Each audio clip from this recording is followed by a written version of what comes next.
당나라 사신이 자리에 앉자 주막 안의 분위기는 급격히 차갑게 변했다. 해우는 본능적으로 긴장했지만 연남생은 겉으로는 평정을 유지하고 있었다. 연남생 장군님, 황제 폐하께서 깊은 관심을 가지고 계십니다. 사신의 목소리는 공손했지만 그 속에는 위압적인 기운이 감돌고 있었다. 어떤 관심이신지요? 장군께서는 연개소문 대망리지의 둘째 아드님으로서 아버님과는 다른 현명한 판단을 하실 수 있는 분이라고 들었습니다. 연남생의 손이 미묘하게 떨렸다. 아버지에 대한 언급이 나올 때마다 그의 표정에는 복잡한 감정이 스쳤다. 제 아버지를 거론하시는 이유가 있으신지요? 연개소문 대망리지는 분명 뛰어난 무인이셨습니다. 하지만 다소 완고하셨죠. 변화하는 시대의 흐름을 읽지 못하셨달까요?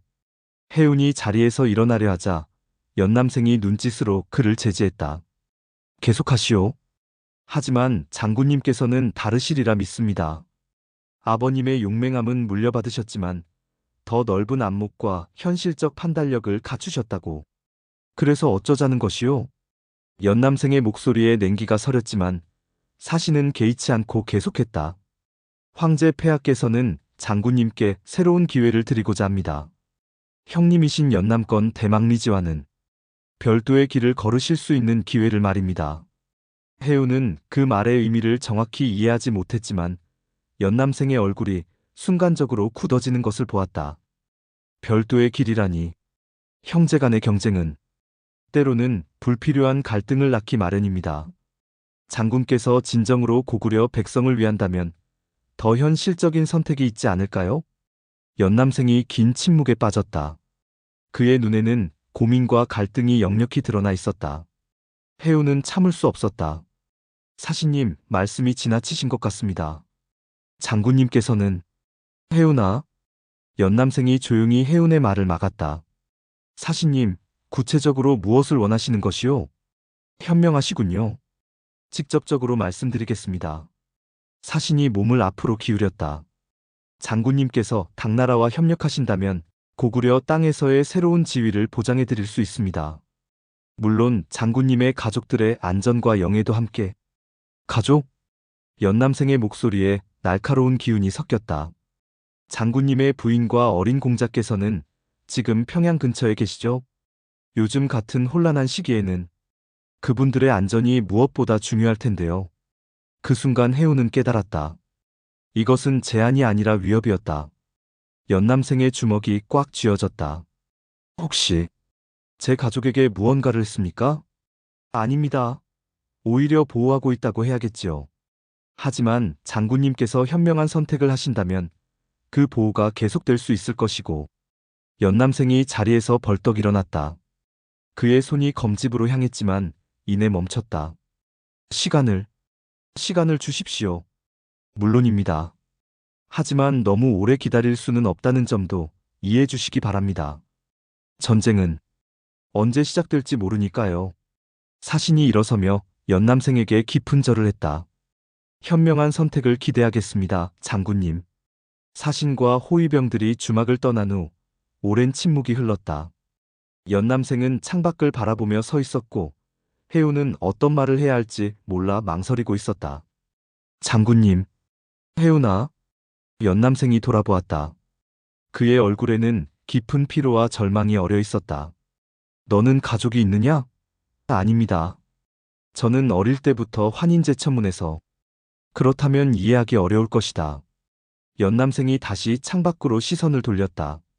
내게는 사랑하는 아내와 5살 된 아들이 있다. 그의 목소리에는 깊은 애정과 함께 고통이 섞여 있었다.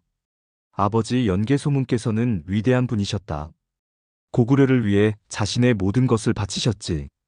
하지만 연남생이 주먹을 꽉 쥐었다.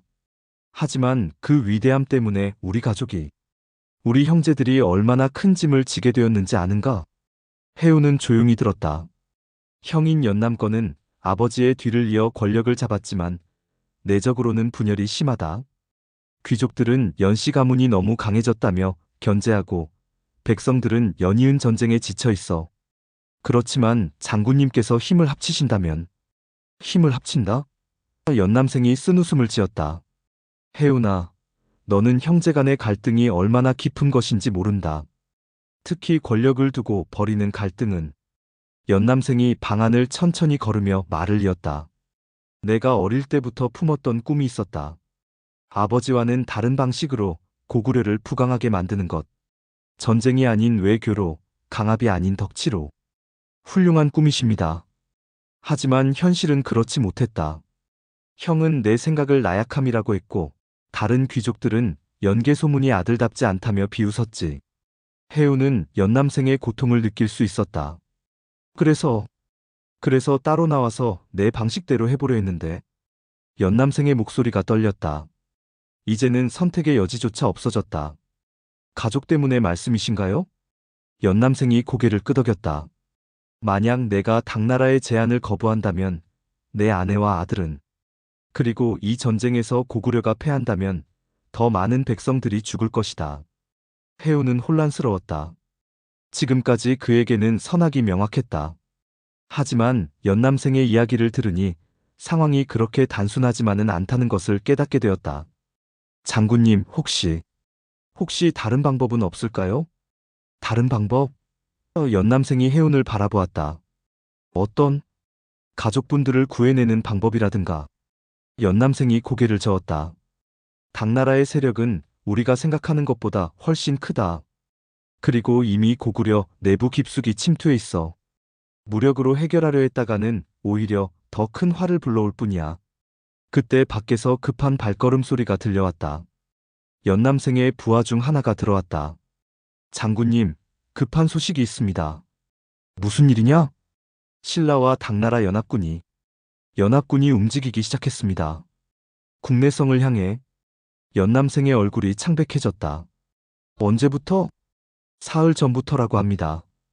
빠르면 열흘 내에 국내성에 도착할 것 같습니다. 혜운이 벌떡 일어났다. 그렇다면 지금 당장 평양성에 알려야. 늦었다. 연남생이 중얼거렸다. 이미 다 계획된 일이었구나. 무슨 뜻입니까? 연남생이 혜운을 바라보았다. 그의 눈에는 절망과 함께 어떤 결심이 서려 있었다. 혜운아, 너는 지금 당장 이곳을 떠나는 게 좋겠다. 장군님을 두고 갈 수는 없습니다. 나를 두고? 하. 연남생이 허탈하게 웃었다. 나는 이미 선택을 했다. 그 순간 혜운은 느꼈다. 연남생의 마음속에서 무언가가 부서지는 소리를. 하지만 그때는 아직 그 선택이 무엇을 의미하는지 완전히 이해하지는 못했다. 밖에서는 바람이 거세게 불어오고 있었다. 마치 큰 변화가 다가오고 있음을 알리는 듯. 장군님. 혜운이 다가가려 했지만 연남생이 손을 들어 막았다. 오늘은 쉬어라. 내일 다시 이야기하자. 연남생의 목소리에는 이미 돌이킬 수 없는 무언가가 담겨 있었다.